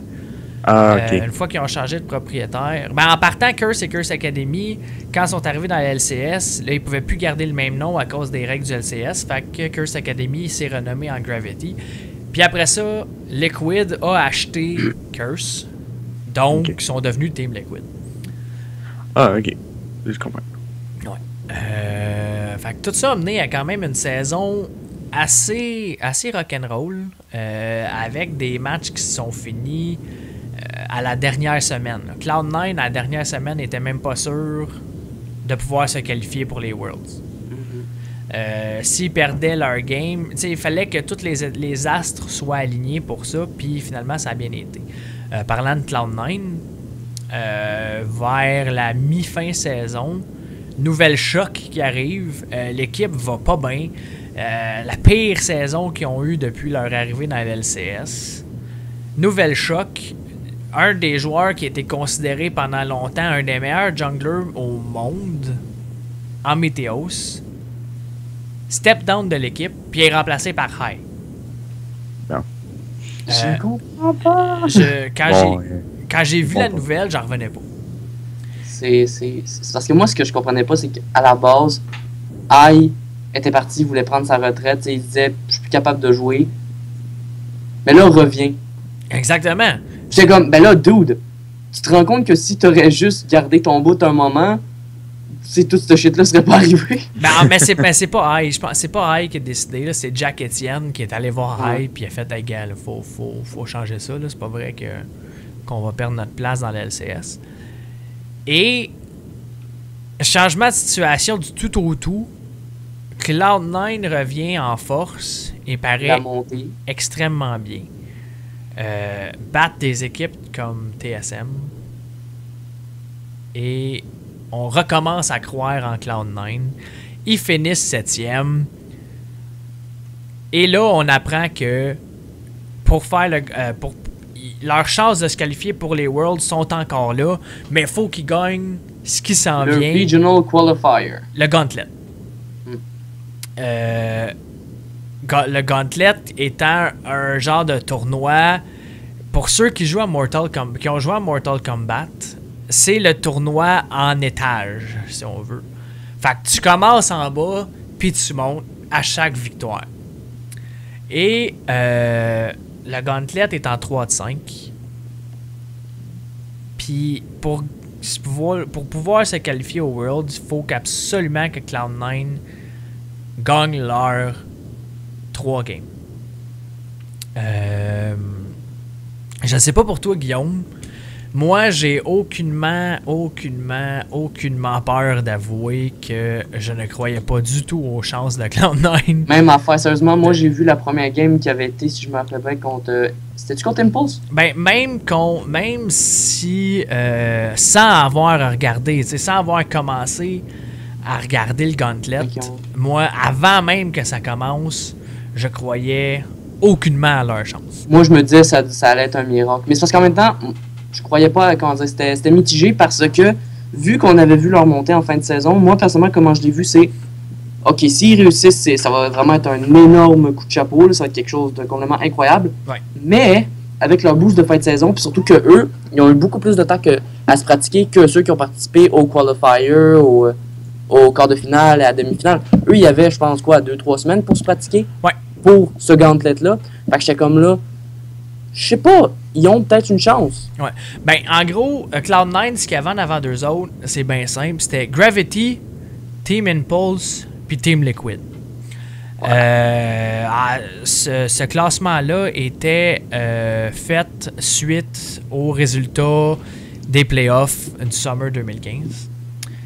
Puis, pour vous donner une idée, c'était la 4e équipe, la 3e équipe et la première équipe qui ont fini dans la saison d'été. Donc, c'était pas de la petite job. C'était quelque chose qui en avant d'eux autres, c'était David contre Goliath. Exactement. Commence le Gauntlet. Cloud9 perd c'est des 3 de 5. Cloud9 perd leurs 2 premiers games, 2-0. Moi, à ce bout-là, j'étais comme là, OK, fuck it! Ouais. Fuck it! Ouais, m'en va. Flip la table. Oublie ça, on oublie ça. Cloud9 n'a aucune chance. Mais bout de Chris, 3 victoires de suite. Pif paf pouf. Team Gravity éliminé. Bonnie Foufou, probablement un des meilleurs supports, capitaine de Gravity, est détruit. Comprend pas ce qui vient de se passer. Cloud9 passe. OK. Ensuite. OK. Team Impulse. Comment? Surprise. Oui, ça a été une grosse surprise. Puis, bien que les gens sur les réseaux sociaux riaient, hey, River Sweep, we believe. Il n'y a pas beaucoup de monde qui y croyait pour de vrai, puis bon, ben c'est arrivé. Deuxième étape du Gauntlet, on arrive à Team Impulse. Cloud9 perd les 2 premiers games. Encore une fois, flip the table, I'm out. Gros massacre encore une fois, des games pas trop belles. Surprise, motherfucker! Effectivement, Churio qui écrit ça sur le chat, oui, c'était pas mal ça. Donc, Cloud9 perd les 2 premiers games contre Team Impulse. Team Impulse qui était encore une fois une des équipes qui était vue avec une coupe de chance de peut-être pouvoir passer au travers du gauntlet. Mais non. Bading badang, Cloud9 revient, je sais pas ce qui arrive. Pif paf, 3 victoires. Deuxième reverse sweep de suite. Et là, c'est comme, ben voyons donc, tu me niaises. What the fuck? Ouais, qu'est-ce qui se passe, tu sais? Puis là, ça arrive à Liquid. Team Liquid Can I talk about this one? Ah, vas-y. Parce que Team Liquid, on s'attend, ok, soit si le troisième reverse sweep arrive, là, tu sais, c'est comme, je suis sûr qu'il y a du monde qui aurait capoté, mais non, encore mieux que ça. Cloud9, si je me rappelle bien, Cloud9 a gagné la première. Oui. Liquid a gagné la deuxième. Et ensuite, Cloud9 a gagné les 2 autres d'après. Ce qui fait que 3-1 contre le top du gauntlet qu'est Liquid. Effectivement, puis je sais pas ce qui est arrivé, mais on dirait qu'ils sont arrivés là, puis Cloud9 se sont dit, écoute, on joue pour le fun, on sait pas ce qui va se passer, on s'est rendu là, on est satisfait de ce qu'on a fait. Les bans sont allés vraiment focus contre Sneaky, qui est probablement un des meilleurs ADC que je connais, surtout ici en Amérique du Nord. Les bans sont allés pas mal vers lui. Puis Sneaky a fait « Ah ouais? Moi je joue Draven. » C'est ça. Tu veux la jouer de même? Moi je te sors la ligue de Draven. Draven est reconnu... Sneaky est reconnu pour être un joueur de Draven vraiment fort. Finit la game 8-0-9. Je peux-tu te garantir que Liquid après ça, ils ont fait comme « Ok, c'est correct. Tu joueras plus avec lui, mon sale. » Mais surtout que je me rappelle que Cloud9 avait expliqué que la technique de Draven, il l'avait déjà travaillé contre Liquid. Pendant des skirmishes, il l'avait déjà travaillé contre Liquid. Ouais, mais c'est parce que... même affaire pour la Vayne contre Draven. Parce qu'après, si je me rappelle bien, c'est Liquid qui s'est dit, là, nous, on pogne Draven. Je me rappelle plus si on pognait Draven ou s'il l'avait ban. Vayne était contested aussi beaucoup. Puis c'est Sneaky qui l'a eu, si je me trompe pas, voilà. Encore une fois. Ça a moins bien été, par contre. Dans les 2 autres games d'après, ça a mieux été, mais... Cloud9, grosse surprise, 20 le gauntlet, arrive, se qualifie au Worlds. Hey, sérieusement, là, juste... Je sais que c'est pas drôle, là, mais à la fin, voir Phoenix et Piglet... Je me rappelle, ils ont mis, parce que eux, c'est 2 joueurs coréens. Ouais. De voir leur réaction, je te jure, là, Phoenix, qui est le mid laner... oui, c'est ça, qui est le mid laner. Il était carrément sur son bureau, puis genre, tu te disais, ok, là, il est en train de pleurer sa vie. Ben, là, les deux, Piglet et Phoenix, sont en train de brailler leur vie. Voilà. Puis il faut comprendre que Piglet a un peu sacrifié sa vie, entre guillemets, en Corée. Parce qu'il était reconnu comme étant un excellent ADC en Corée. Puis quand il est arrivé en Amérique du Nord, les fans de Liquid/Curse capotaient. Eux autres, ils voyaient déjà les qualifications de Curse Liquid maintenant au mondial. Le Forever Fort, c'est une histoire un peu qui fait en sorte que Curse, à chaque saison, finissait 4e. Il pouvait finir premier, être premier pendant toute la semaine. Vers la fin, il arrivait de quoi, puis il finissait 4e. Et là, il voyait, avec l'arrivée de Piglet, il était, voyons donc, ça arrivera pas. Puis Piglet, je suis certain, sans vouloir être méchant, qui se disait... Je vais aller en Amérique du Nord. Je vais être capable de carry le team sur mon dos à moi tout seul. Puis je vais me qualifier facile pour les mondiaux. Finalement, il s'est rendu compte que c'était peut-être pas si facile que ça. C'est triste pour eux autres, mais personnellement, je suis... effectivement, c'est pour ça qu'ils ont changé de nom. Je suis beaucoup plus content pour Cloud9 que triste pour Liquid. Oui, puis pas parce que c'est Cloud9. Ça aurait pu être n'importe quelle autre équipe. Je trouve que c'est un peu... je me rappelle plus c'était quoi le film, mais c'est comme le miracle de Noël.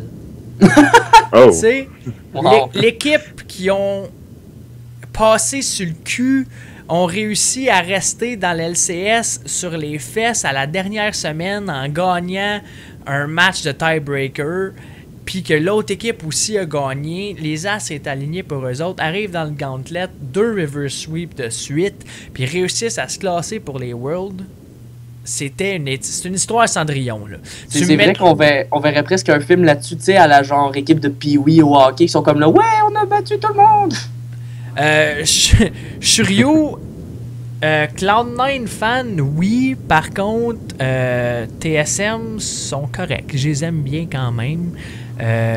Moi, je les aime pas, fuck TSM. Non, je vais faire mon meilleur culpa. Par contre, ce que j'aime pas de TSM, c'est les fans.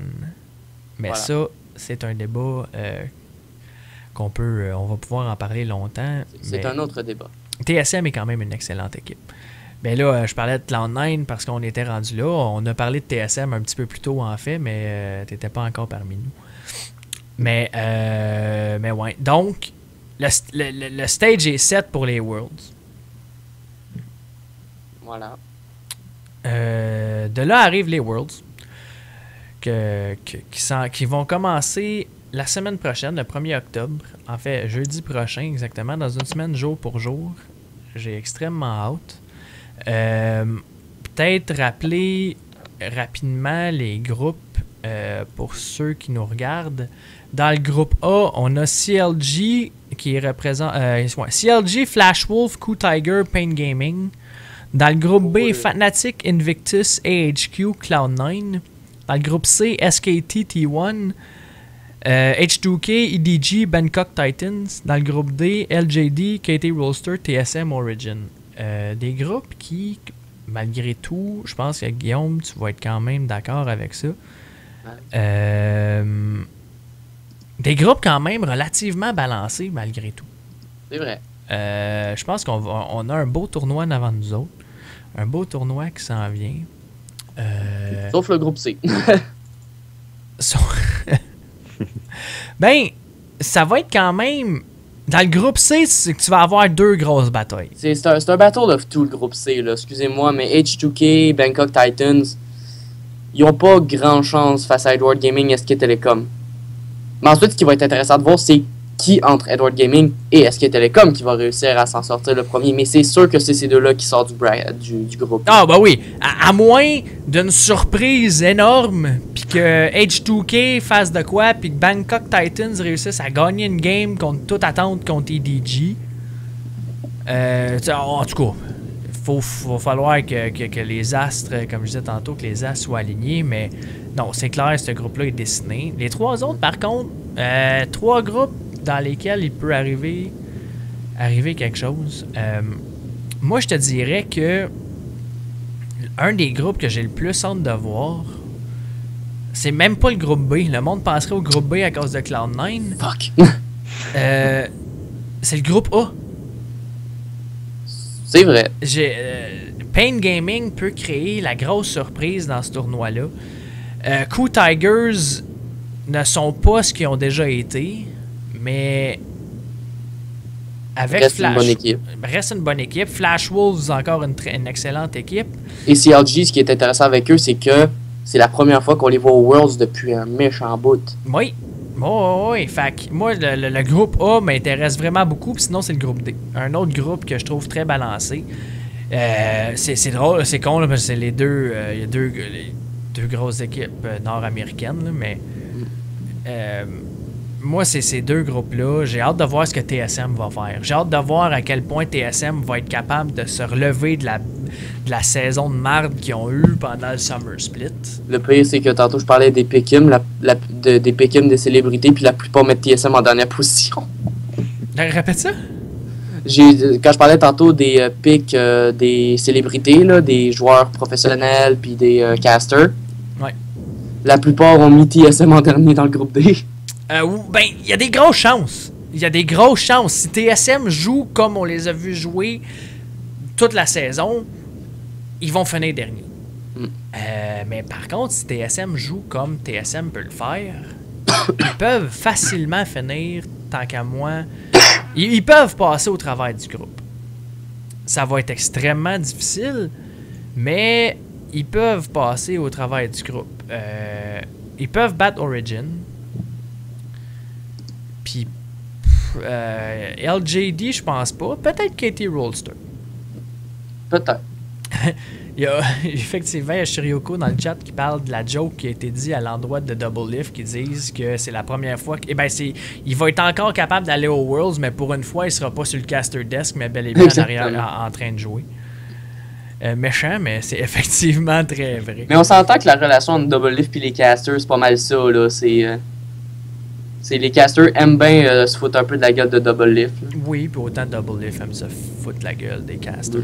Ben c'est ça, fait que gars, c'est que de l'amour, c'est que de l'amour. Ouais, exactement. Écoute, on arrive déjà proche de la fin. On n'aura pas vraiment eu de débat aujourd'hui, mais c'est pas grave. S'en fout. Guillaume, tes prédictions. On va y aller avec tes prédictions pour le World, pour le fun. Puis, gars, donne-moi 2 petites minutes. On va faire de quoi de le fun. Je vais prendre ça en note. Ok. Puis, à la fin des Worlds, on va faire une petite émission. Une émission retour.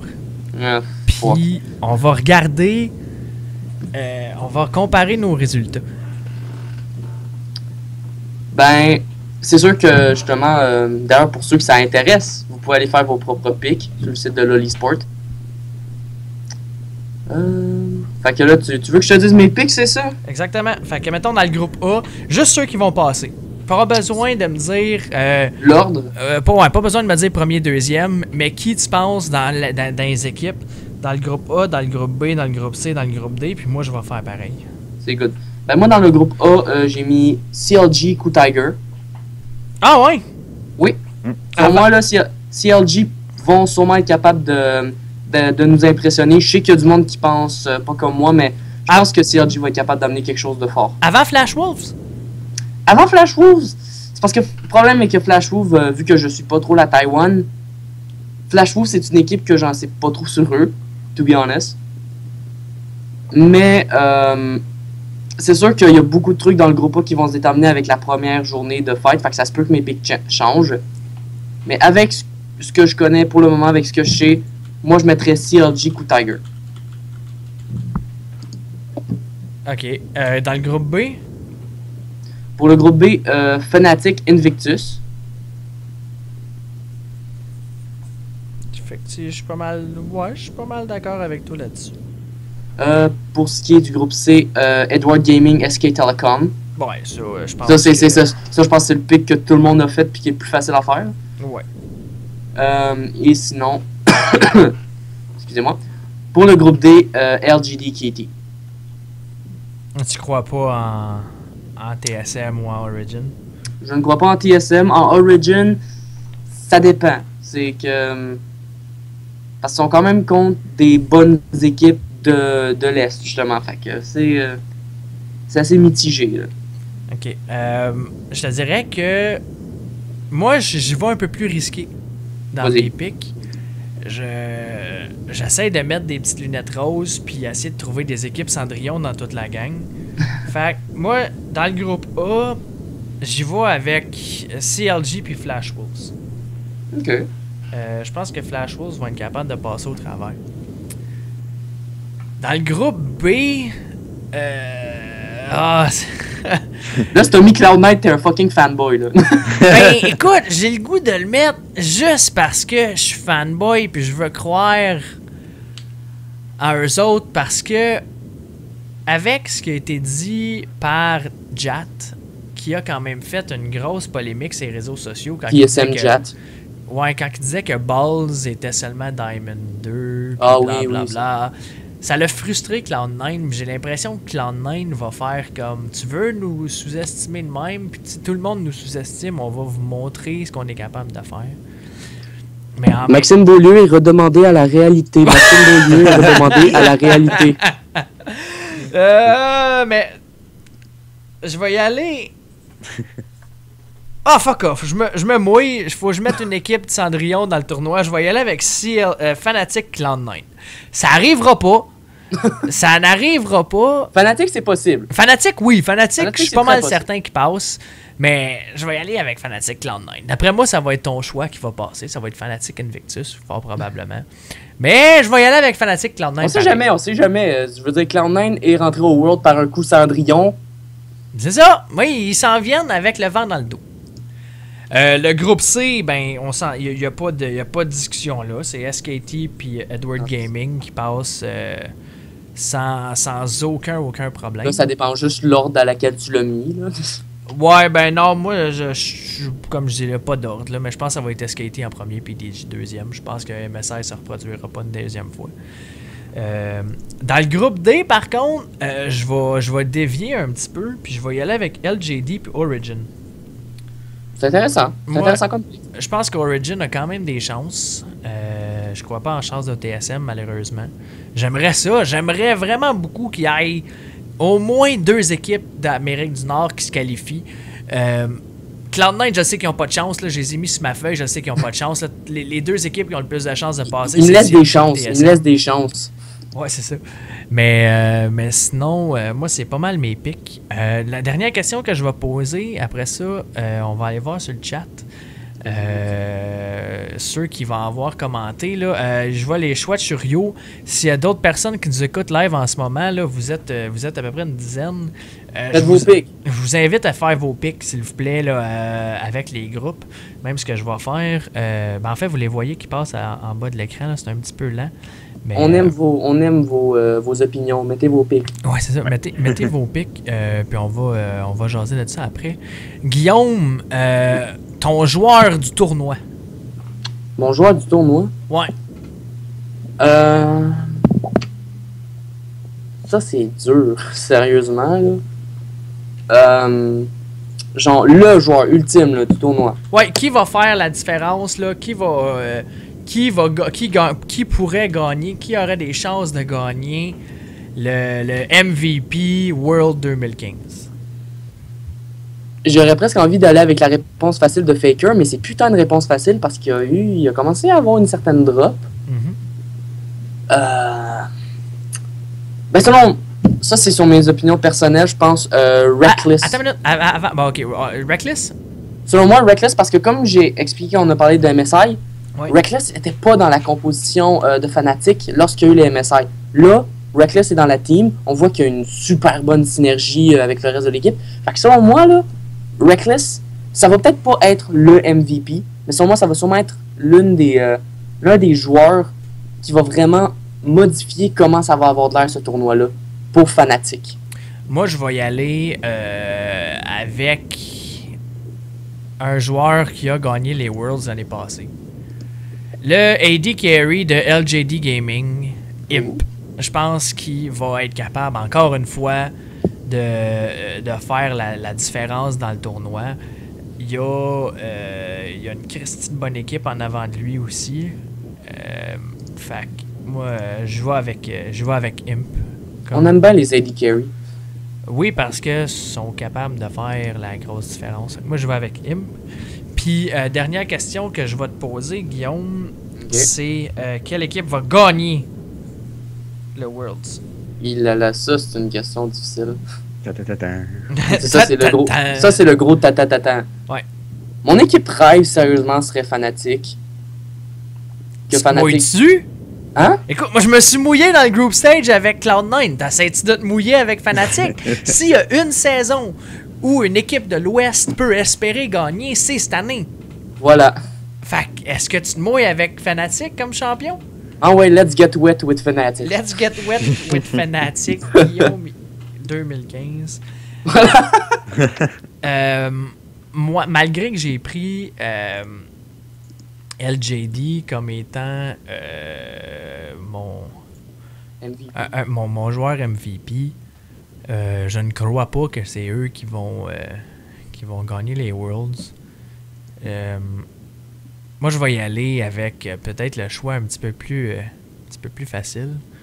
Mais je vais y aller avec SKT. SKT ont quand même ils ont eu des hauts et des bas cette saison, mais ils ont paru quand même très fort. Fait que moi, je vais y aller avec mon choix facile. Je me suis mouillé dans le group stage. Fait que je vais y aller avec un choix un peu plus safe. Ouais, ça, là, en gros, tu m'as poussé à me mouiller, là. Moi, je dis c'est de la corruption, monsieur le président. Ah ouais, c'est ça. Je vais y aller avec SKT. Si on va voir dans le chat avant de finir, on va aller avec les choix de Churio. Lui, mon Dieu, lui, il se mouille solide, là. Il se mouille solide. Groupe A, CLG, Pain Gaming. Écoute, Pain Gaming, je crois pas en leur chance de se qualifier, mais je crois en leur chance de gagner une coupe de game. Groupe B, Fnatic, Cloud9. Je respecte ça. C'est le même type de mouillage que toi. Oui, effectivement. Groupe C, Edward Gaming, H2K. Cool. H2K, À moins d'une énorme surprise, je crois pas vraiment à leur chance. Mais ce que j'ai hâte de voir des Chugué, par exemple, c'est la promesse que Ryo a faite. C'est que quand il va jouer, première game qu'il va jouer contre Faker, il va pick Z et il va essayer de le 1v1 avec Z. Comme une sorte, voilà, histoire de revanche. Ouais.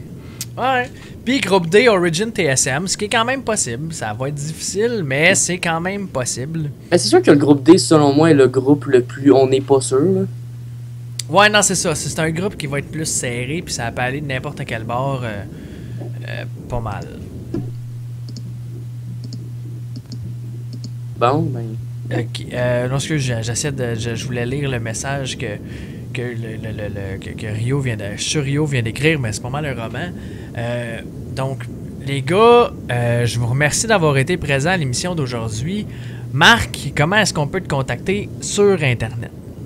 Oui, ben en fait, pour me contacter, c'est très simple. Il y a deux façons. C'est sur mon Facebook personnel, Marc Fauvel, et sur Twitter, tu peux chercher iMarco. iMarco! Marco. Guillaume, Marco, toi, comment est-ce qu'on peut te contacter sur Internet? Ben, vous pouvez aller voir ma chaîne YouTube, Guillaume3232. Vous pouvez aussi aller sur ma page Facebook, Guillaume3232.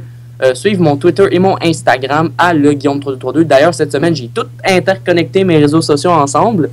Ce qui fait que je vais essayer d'être plus actif sur justement Twitter, Instagram. Et aussi, si jamais ça vous tente, vous pouvez venir jouer avec moi à League of Legends avec un level 30 AD Carry Main Unranked. C'est le Guillaume 3232. Le Guillaume 3232 pendant qu'on me voit faire un esti jump parce que le son dans mes écouteurs était crissement trop fort pendant que la musique est partie. Pour ma part, si vous voulez me rejoindre sur Internet, c'est très très simple. Sur Facebook, à Max Beaulieu Accro avec un S. Sinon, vous pouvez me contacter sur Twitter à Beaulieu Esports. Et sinon, je vous invite aussi à aller liker la page les sportifs du clavier sur Facebook à sportifs du clavier, sportif avec un S. Sur ce, je vous dis merci d'être passé tout le monde. La semaine prochaine, on va parler de sujets un peu plus variés. J'essaye d'avoir en entrevue quelqu'un, mais je ne sais pas si je vais être capable malheureusement. Mais Just do it! Ouais, mais Just sinon, do it. sur ce, je vous remercie et on se laisse avec, encore une fois, la chanson Worlds Collide, mais cette fois-là au complet. Oh yeah! Donc, Yeah. c'était Max Beaulieu pour les sportifs du clavier et on vous dit à la semaine prochaine! Ciao, ciao! Ciao, ciao. Bye bye! Bye bye.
When the curve